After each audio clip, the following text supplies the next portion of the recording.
Welcome back to We Married the Family podcast series, where I explore the realities of life with in laws. I'm Dr. Nadia, a counselling psychologist and founder of We Married the Family, an international support group and coaching program for daughters in law. In today's episode, we're exploring one of the biggest reasons that living with in laws becomes an issue. It's one of the biggest reasons why in law relations in general can be tricky to navigate.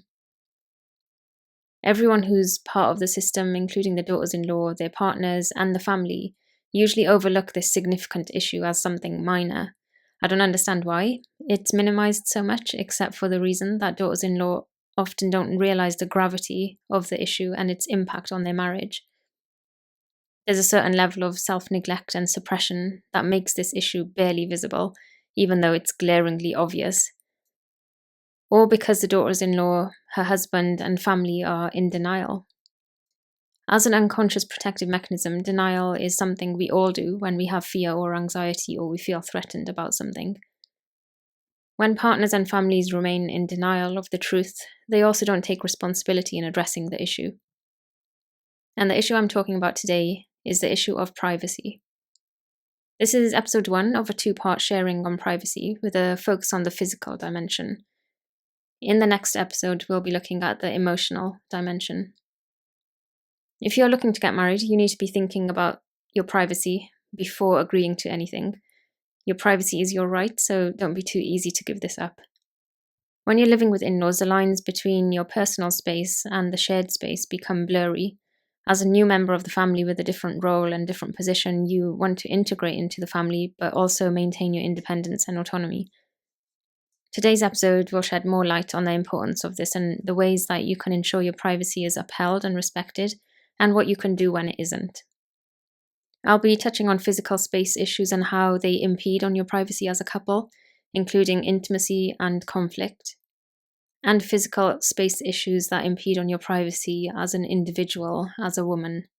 As a couple, you need privacy, obviously, there's no doubt about that. And it needs to be considered in relation to the physical space and the emotional space you have to build your relationship in. If you have enough privacy, you can foster emotional intimacy. You can strengthen the bond between you both, creating a foundation in your marriage that's super necessary for the longevity of your relationship. You're able to nurture your relationship, nurture each other, deepen your emotional connection, build trust, build closeness, intimacy, and get to really know each other on a very intimate level. Without privacy, that foundation can take longer to establish. Sometimes the foundation might never become strong enough before other issues start bombarding the relationship. And when that happens, that's very risky to the continuity of your marriage. Without privacy, your relationship will start to feel distant or strained, and unresolved feelings and issues can pile up, which lead to bigger issues down the line. You have to think about your privacy as a couple. How do you connect as a couple in a shared space?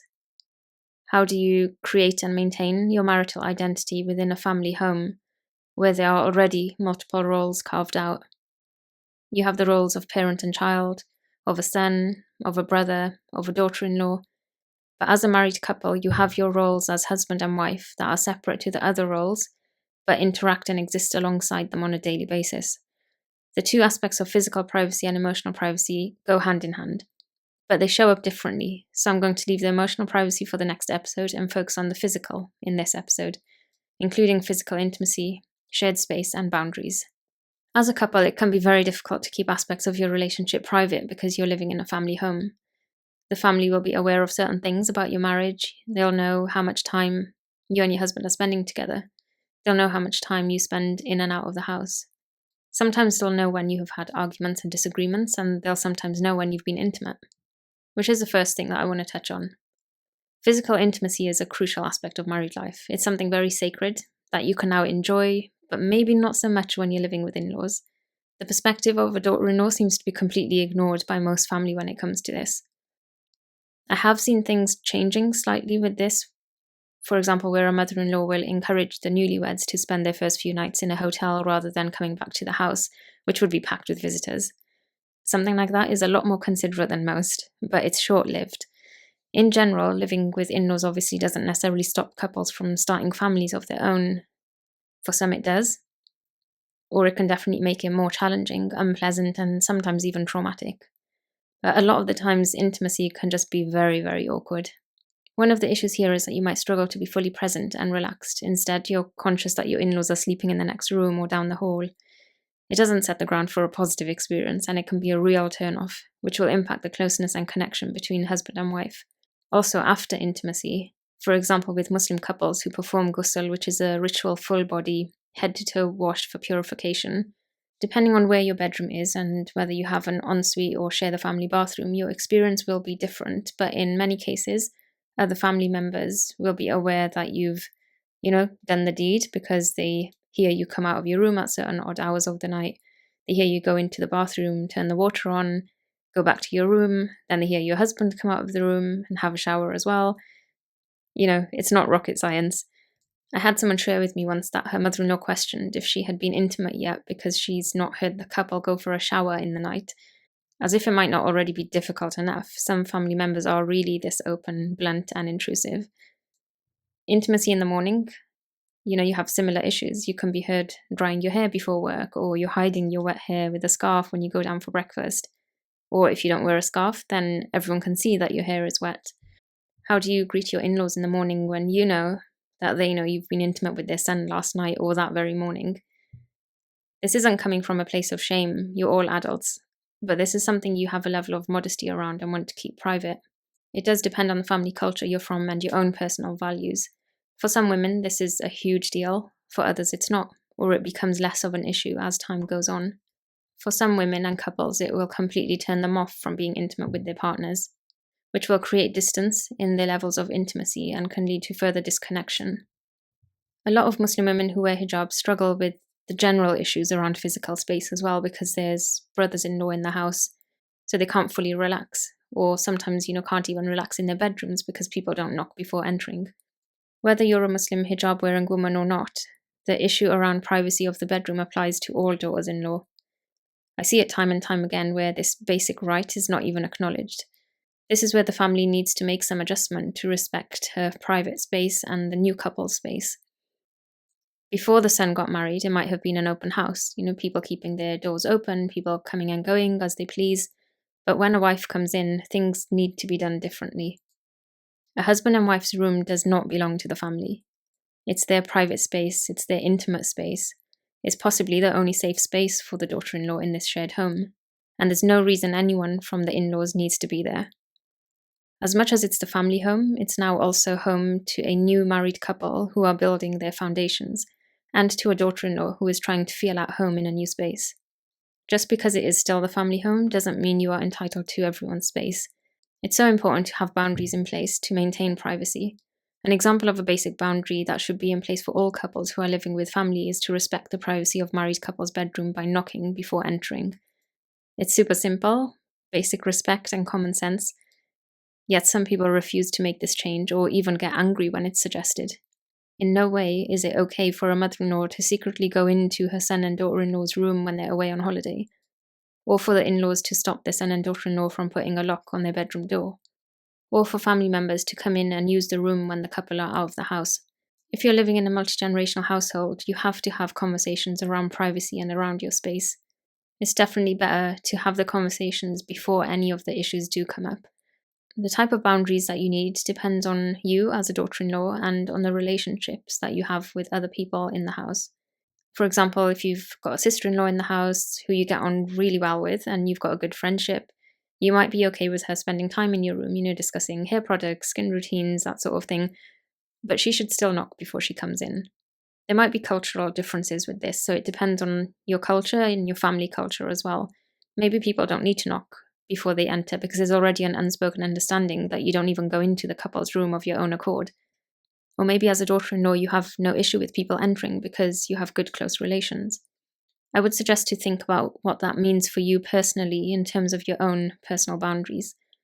Are you giving too much of yourself? Are you aware of your own needs and rights? Are you denying these to yourself? Are you struggling to advocate for your rights? Your boundaries shouldn't be rigid, and they can be different with different people, but if you don't have any, then that's something to think about. Moving on from intimacy issues and private space, I want to talk a bit more about the general shared space of the home.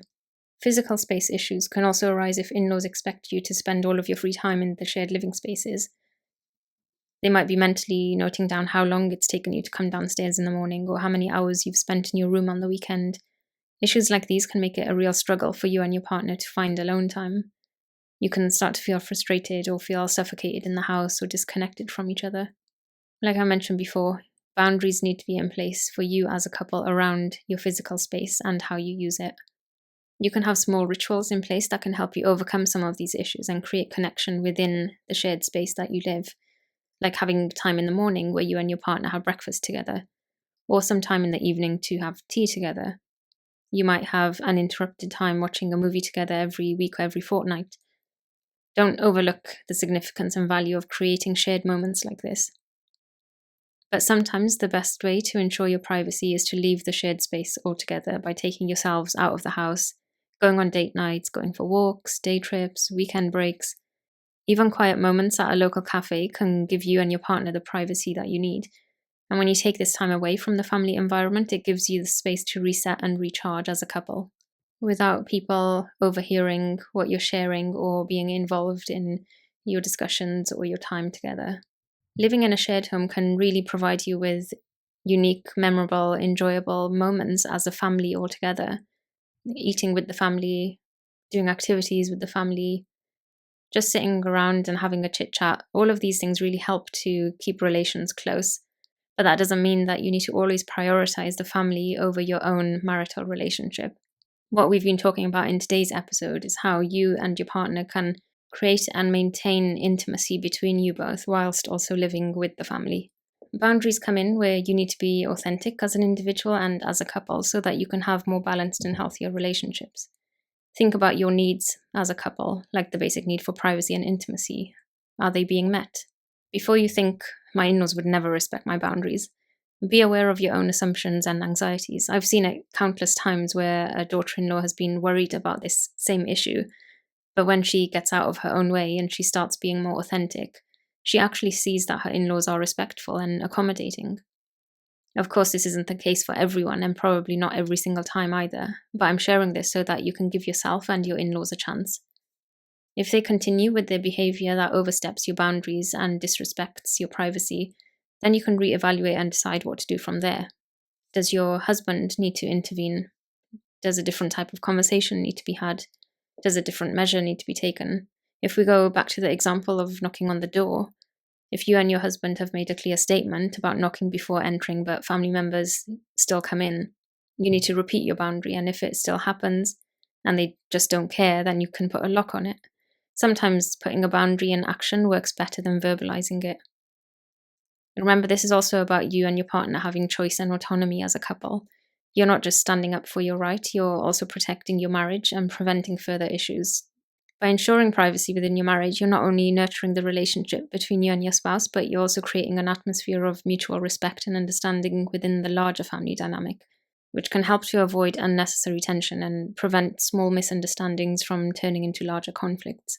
Make sure you have these important conversations as a couple, even if they're difficult, because a couple that is emotionally connected is not just closer and happier, but they're also better equipped to handle the challenges of joint family living in a way that honors their relationship and their extended family. In the next episode, I'll be sharing more about emotional privacy with more of a focus on your personal autonomy as a daughter-in-law, so stay tuned for that. If you benefited from today's episode, do like, comment, share, and subscribe.